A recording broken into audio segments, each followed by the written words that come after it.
ग्रामपंचायतीला मंजूर असलेल्या दलित वस्ती या योजनेअंतर्गतचे कामं आपले पूर्ण झालेले आहेत. त्यानंतर नवीन चालू वर्षामध्ये आपण 15 एक सिमेंट रस्ता दुरुस्ती, नाला बांधकाम असे कामं प्रस्तावित केलेले आहेत. तसं तांडा वस्ती या योजनेअंतर्गत हनुमान मंदिर तसलं किचन शेड हे बांधकाम आपलं पूर्ण झालेलं आहे. त्यानंतरचा दुसरा विषय सन 23-24 अंतर्गत ग्रामपंचायतीचे जे लेखापरीक्षण आपण पूर्ण केलं होतं, त्यामध्ये एकूण 23 मुद्दे ग्रामपंचायतीचे लेखा आक्षेप आपण निवडले होते. आपण ते पूर्तता करून जिल्हा परिषदेला मान्यतेसाठी मागील ग्रामसभेमध्ये सुद्धा आपण हा विषय करून घेतला होता. त्यानंतर सन 24-25 पासून आपण ग्रामपंचायतच्या कराची वसुली शासनानं ठरवलेल्या नवीन धोरणानुसार ग्रामपंचायतच्या QR कोडद्वारे म्हणजे बारकोडद्वारे आपण ही ग्रामपंचायतीची वसुली आपण करणार आहोत. त्यानंतरचा आपला सन यावर्षी 25-26 या आर्थिक वर्षामध्ये ग्रामपंचायतीची कर आकारणी आहे. त्यामध्ये आपल्या गावातली घरपट्टी मागील बाकी 9,77,403, चालू बाकी आपली 3,18,101, अशी 12,95,504 आपल्या घरपट्टीचा टॅक्स आहे. युवावृत्तीचा 80,733 मागील बाकी आहे. चालूमध्ये 25,680 रुपये, एकूण 1,06,413. त्यानंतर आरोग्य 70,400 रुपये मागील बाकीमध्ये आहे. तर चालू बाकीमध्ये 13,860 रुपये, एकूण आरोग्य कर 84,260 रुपये आपला या वर्षासाठी आपली कर मागणी आहे. सफाई करमध्ये 27,200 मागील बाकी, 13,660 चालू बाकी, एकूण 40,680. सर्वात जास्त आपली थकीत आहे सामान्यपणे आपलं खास घरपट्टी, यामध्ये 18,79,906 आणि चालू वर्षाची 6,63,675 असे मिळून 25,43,45,581 रुपये आपली या वर्षाची पाणीपट्टी आहे.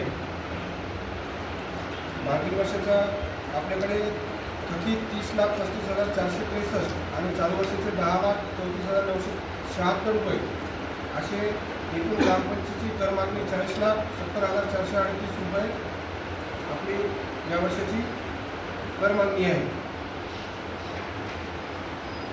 तर आता मी जी डिमांड आपण ग्रामपंचायतीची वाचन करून दाखवली, या सर्व लोकांना ग्रामपंचायतीच्या कर मागणीच्या नोटीस आपल्याला बजवायच्या आहे.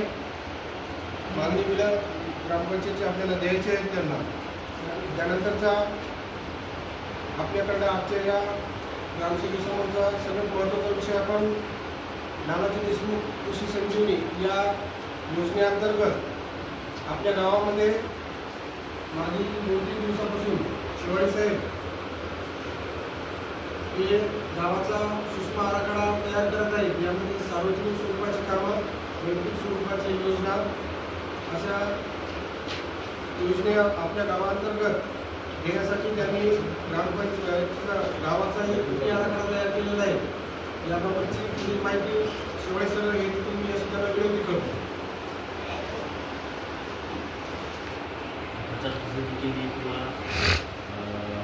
किंवा सरकारी काढली, प्रवासी काढली, काहीतरी मिटिंग घेतली, त्याच्यामधून जो काय आपण आराखडा तयार केला ते थोडक्यात तुम्हाला वाचून दाखवतो.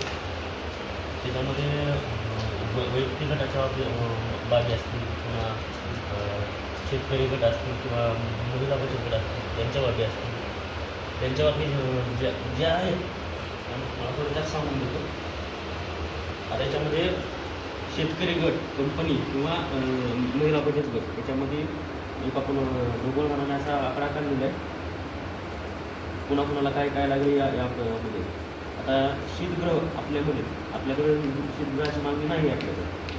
नंतर एका कॅक हाऊस आपल्याकडं 50 दाखवलेलं आपण गावाला.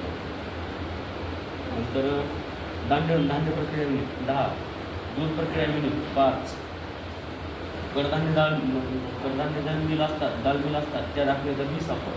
नंतर बीज प्रक्रिया युनिट 10, मसाले युनिट 40, हळद प्रक्रिया युनिट 35, भाजीपाला किंवा फळ प्रक्रिया युनिट 10, भाडेपट्टावर कृषी अवजारे केंद्राची निर्मिती याच्यामध्ये 50 दाखवलेलं आपण. शेळी पैदास केंद्र 40, नंतर कृषी मॉल 2, लिंबोळी आर्क युनिट 5, तेल गाळप युनिट म्हणजे काय आपले असतात तेल घाणे ते दाखवले 10, आटा चक्की युनिट दाखवले 30, नंतर स्वयंचलित आटा चक्की 10, बांबू फर्निचर युनिट 10,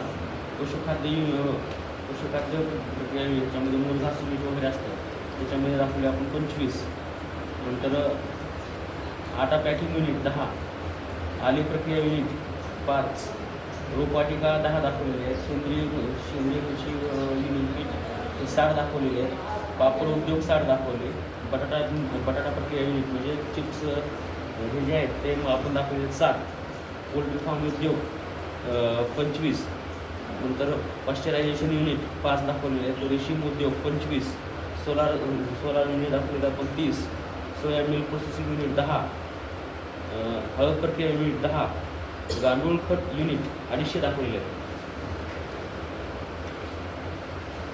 नंतर वजन काटा 2, लाकडी तेल घाणी दाखवले 5, कृषी इनपुट सेल म्हणजे बियाणे खत कीटकनाशक जे काही कृषी हे असतात